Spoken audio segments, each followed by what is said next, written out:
और पाकिस्तान में तो कुछ भी बनने नहीं दे रहे और कुछ बनने देना चाहते भी नहीं है। किस लिए कि फिर टैक्स कहाँ से ये कलेक्ट करेंगे, कहाँ से फिर हम बारी बारी बजट आर्मी को देंगे, एस्टेब्लिशमेंट को देंगे, कहाँ से उनको बैरी जहाज खरीद के देंगे, कहाँ से हम उनके अल्ले तल्ले पूरे करेंगे। तो भाई ऐसा कुछ भी नहीं है। मैं एस्टेब्लिशमेंट से ये कहता हूँ भाई देखो ये अब कितनी शर्म की आपके लिए बात है, ठीक है। आपका ऊपर किसी का एतमाद नहीं रहा, ठीक है। आपके जनरल रिटायरों को लोग गालियाँ दे रहे हैं, सरेआम दे रहे हैं। ओ भाई होश कर लो। कल बाजवा साहब की जो वहाँ पे अफगानी जो इज्जत हुई है तो ये हमारी भी बेइज्जती है ना, मुल्क की बेइज्जती है, मुल्क की बेइज्जती है ना। अब ये बेइज्जती अब शुरू होगी, अभी तो पार्टी शुरू हुई है, ये कल को और जाएंगे उनकी भी होगी, हर रिटायर फौजी की होगी। अब तो लोग डरेंगे, बताएंगे कि मैं फौजी नहीं हूँ, ये डरेंगे, पाकिस्तान में डरेंगे, देख लेना। अभी भी डरते हैं, अभी भी डरते हैं। आप मिलिट्री के किसी भी तरफ चले जाओ तो 2-4 किलोमीटर ही पहले ही उन्होंने बंद किया होता है, ठीक है। हमसे डरते हैं तो फिर ये दुश्मन से क्या लड़ेंगे।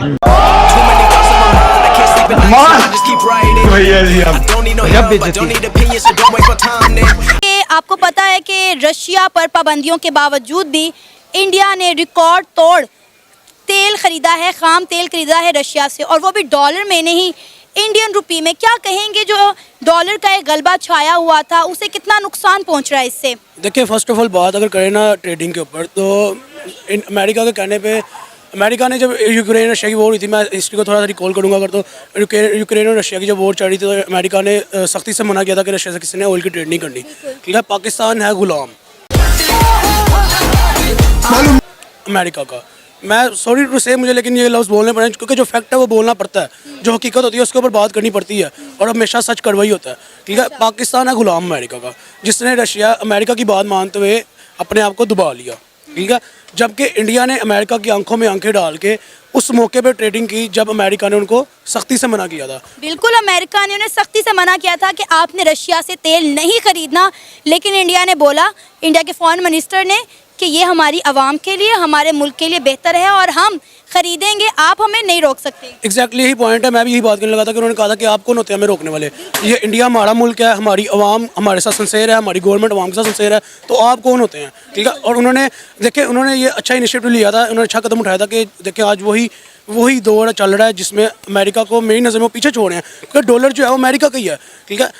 डॉलर को उन्होंने ऐसा यानी कि किस्म का जूती मारी है कि आज उन्होंने अपनी करेंसी में ट्रेडिंग शुरू की है रशिया के साथ। देखिए, एक नो डाउट एक उभरता हुआ सितारा रशिया, जिसके पास ऑयल जैसा यानी कि तेल जैसी खासियत है, वो मान गया इंडिया के साथ इंडियन करेंसी में ट्रेड करने के लिए। फर्स्ट ऑफ ऑल उन्होंने ये नहीं देखा कि हमारा नुकसान है या हमारा फ़ायदा है, उन्होंने ये देखा कि हमारा आपस में जो ताल्लुक है, रिलेशन है, उसमें ट्रेडिंग हो रही है। इंडिया और रशिया के ताल्लुकात दिन ब दिन बहुत बेहतर होते जा रहे हैं। एग्जैक्टली मैं यही बात करने लगा था। इससे जो मेरी नज़र में जो डॉलर के ऊपर इफेक्ट है ना, वो ये पड़ेगा कि जो डॉलर दिन ब दिन ऊपर जा रहा था वो नीचे गिरेगा। वो किस वजह से कि इंडिया की जो करेंसी है वो ब्रांड बनने जा रही है। क्यों हिला डाला? पाकिस्तानी कौम का कोई एतबार नहीं है ना। ये जब खुद गिरता होता है ना तो कहता है मैं 10 को साथ भी गिराऊंगा, मैं तो डूबा हूँ ना, अब सबको लेके डूबूंगा। इंडिया इसलिए डरता है कि ये जब खुद मरेंगे, ये खुद बम मतलब है कि मुसलमान खुदकश करते हैं, अपने मुल्क में सारा कुछ ये ड्रामे करते हैं। जिस दिन ये अपने पाकिस्तान में एटम बम चला दिया, खुदा ना खास्ता, इंडिया भी तो आधा तबाह हो जाएगा ना, ऐसे है, ठीक है ना। तो ये बिल्कुल करना चाहिए भाई। जिस दिन से हमने एटमी धमाके किए हुए हैं उसी दिन से हमारे पर पाबंदियाँ लगी हुई है। हमने एटम बम तो बना लिया मगर इंसान तो अच्छे नहीं बनाए, ना कोई अच्छे डॉक्टर बनाए, ना कोई हॉस्पिटल बनाया, ना कोई यहाँ पे रोजगार किसी को दिया, ठीक है। आगे खाली एटम बम को हम क्या करें, ठीक है। जब भी इस्टेब्लिशमेंट को जरूरत पड़ती है, इंडिया जब कोई पृथ्वी मिसाइल बनाता है या एटमी धमाके करता है कुछ भी, तो पाकिस्तानी आर्मी के इस्टेब्लिशमेंट कहती है जी हमें पैसा दो, हमने टैंक लेने हैं, हमने बाय के तैयारे लेने हैं। जब एटम बम बना तो लिया, मगर एटम बम बनाने वाले के साथ हमने क्या किया है? वो कुछ नहीं किया। डॉक्टर अब्दुल कदीर ने जिन्होंने बनाया उनके साथ किया क्या, उसने क्या किया हमने उनके लिए? देखिए ना, उस बेचारे ने अपनी फैमिली को छोड़े रखा, दुनिया से वो छुप के रहा। जब तक एटमी धमाके नहीं होता, डॉक्टर अटल गदीर को कोई जानता नहीं था, सारे ज़माने से वो छुपता रहा, ठीक है। जब वो धमाके किए तो उसके बाद हमने उसको क्या इज्जत दी, कोई इज्जत उल्टा नहीं, उसको बेचारा। जेल में डाला, वो गल सड़ के, वो तो सारी उम्र मेरा ख्याल है आखिर तक यही कहता हूँ कि मैंने क्यों बना दिया है, ठीक है। क्या इसके बरक्स इंडिया ने अगर बनाया अब्दुल कलाम ने, उनको उसको इज्जत दी, हालांकि वो मुस्लिम था। ये कहते हैं ना जी इंडिया वाले मुस्लिम की इज्जत नहीं करते, वो भाई उसकी तो जरूर करते हैं जो अपने मुल्क के लिए दिफा करता है, जो अप्रिशिएट करते हैं, ठीक है, चाहे वो कोई भी मतलब हो ना, मजहब हो, मगर इंडिया वाले उसकी अप्रिशिएट करते हैं कि इसने मुल्क के लिए काम किया है। क्या बात, क्या बात, क्या बात। अफगानियों की आपने अभी बोला अलग पॉलिसी है, उनकी अलग पॉलिसी पाकिस्तान में रहते हुए कैसे हो सकती है? पाकिस्तान में रहते तो उनको सपोर्ट में बोलना चाहिए पाकिस्तान की फेवर में। इस वक्त हम देखते हैं कि पाकिस्तान के अंदर जो अफगानी मौजूद है वो भी हमारे खिलाफ बोल रहे हैं, तालिबान हुकूमत भी हमारे खिलाफ बोल रही है, पूरा अफगानिस्तान हमारे खिलाफ है, ऐसा क्यों? भाई वो हुकूमत अपनी कायम करना चाहती है, जैसे अफगानिस्तान पे तालिबान ने किया ना कब्जा, सर अफगानिस्तान पे भी तो पाकिस्तान पे भी करना चाहते हैं। आपको पता है कि खलीज में, अफगानिस्तान में मैनेजमेंट सारी इंडियन बैठी हुई है। हम लोग तो लेबर हैं, हम इतने पढ़े ही नहीं हैं, लेबर पे चले जाते हैं हम लोग काम करने, और ऊपर मैनेजमेंट सारी जो इंडियन बैठी हुई है। तो बात किसकी होगी फिर? इंडिया की होगी। तो क्या मैनेजमेंट बैठेगी तो अगर वहाँ पर इन्वेस्टमेंट भी होगी इंडिया की, तो क्या वो अपने मुस्लिम भाई को भूल जाएंगे, पाकिस्तान को भूल जाएंगे, अफगानिस्तान? बताएं मुझे। देखिए ये सारा जो सिनेरियो है ना, ये अब जा रहा है एंड की तरफ, लिहाजा फिर भाई मुस्लिम लहदा है, रिलीजन लहदा है, पहले अपना घर तो संभाल लेना। ये मैंने पिछले दिनों अखबारात में पढ़ा है कि इंसान की ज़िंदगी और मौत का फैसला रोबोट करेंगे। उसमें सबसे बड़ी ये बात निकली है कि अगर रोबोट से कोई गलती हो जाती है या वो मिसाइल फायर कर देता है, वो किसका कसूर होगा?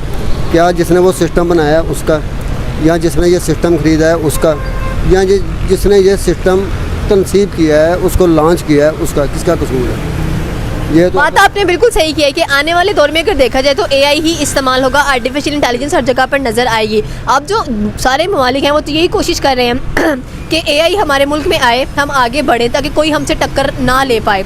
अब इंडिया तो जाहिर सी बात है वो बनाएगा, उसके पास इन्वेस्टमेंट भी है, लोग इन्वेस्ट भी कर रहे हैं, तो इंडिया क्यों चैलेंज, फिर अमेरिका ने क्यों चैलेंज? उनका तो ये मामला है कि ये 2-3 दिन पहले की बात है कि हम यूटिलिटी स्टोर पे आटा लेने गए हैं। हाँ जी। आटा भी पड़ा हुआ है, बाहर खवातीन की लाइन लगी हुई है। आप आईटी की बात कर, यूटिलिटी स्टोर वाले कह रहे हैं कि हमारा सिस्टम काम नहीं कर रहा है। जिस मुल्क का सिस्टम इतना कमज़ोर है कि वो भी आटा नहीं दे सकता, वो क्या 4G की बात करेगा, क्या 5G की बात करेगा? मज़ा आया। सबसे पहले तो ये बात है कि हमने अपनी तालीम के लिए कितने पैसे रखे हैं। आईटी भी तालीम के अंदर आएगी ना। अभी पूरे पाकिस्तान के उस्ताद की तनख्वाहें निकाल के, स्कूल का सारा सिस्टम निकाल के, ये देखिए आईटी के लिए बचता क्या है? हमारा तो सिस्टम इतना कमज़ोर है कि हमने जो अपने दफा के लिए ये लॉन्चिंग पॉइंट लगाए हुए हैं ना, उसका सिस्टम भी हमने किराए पे लिया हुआ है, हम तो खुद अपना बना नहीं सकते। ये देखिए ये एक ऐसी बात है कि मैं पब्लिक प्लेस पे या कैमरे के सामने नहीं कर सकता। आर्मी वाले ये समझते हैं कि जो हमारा सारा सिस्टम है, एक तैयारा से लेकर एक जनाब मवासलाती निज़ाम तक और एक टैंक से लेकर उसका जो सारा आईटी सिस्टम है, आप कभी किसी आर्मी वाले से पूछ ले कि वो हमने किससे किराए पे लिया हुआ है। टार्नेडो से कहते हैं, अगर आपको शायद मालूम हो। इसराइल ने वो बनाया, वो पूरी दुनिया को खिदमात फराहम कर रहे हैं कि अगर हमने कोई आईटी ये मवासलाती निज़ाम का कोई सिस्टम है ना, तो हमने किराए पे लिया है। इंडिया के 4 सिस्टम अपने ज़ाती काम कर रहे हैं। खुदा ना खास्ता कल पाकिस्तान हालत जंग में चला जाए, अल्लाह ना करे, और वो जिनसे हमने सिस्टम किराए पे लिया वो कह रहे जी काम नहीं कर रहा। अब ये देखें ना कितनी खौफनाक सूरत हाल हो जाएगी कि जिस मुल्क का आटे का सिस्टम काम नहीं कर रहा, वो मैदान जंग में उसका सिस्टम क्या। सुना दोस्तों, पाकिस्तान की हालत पाकिस्तान में रहने वाले 1 या 2% लोगों को ही मालूम है, बस फौज को मालूम है। इनको मालूम है अगर आज इंडिया से मुकाबला हो गया तो ये ज़मीन ना धरती ना आसमान कहीं पर नहीं बचेंगे। दोस्तों ये पाकिस्तान की फौज ने इनको गजबा इनके पीछे लगाया ही इसीलिए हुआ है ताकि ये लूट कर जितना लूट सकते हैं वो लूट लें। पाकिस्तानी फौज सोचती है लूटने का आज आखिरी दिन है और लूट लो। दोस्तों वीडियो कैसी लगी प्लीज़ कमेंट्स में जरूर बताइएगा। चैनल को लाइक कीजिएगा और सब्सक्राइब जरूर कीजिएगा। Thank you very much.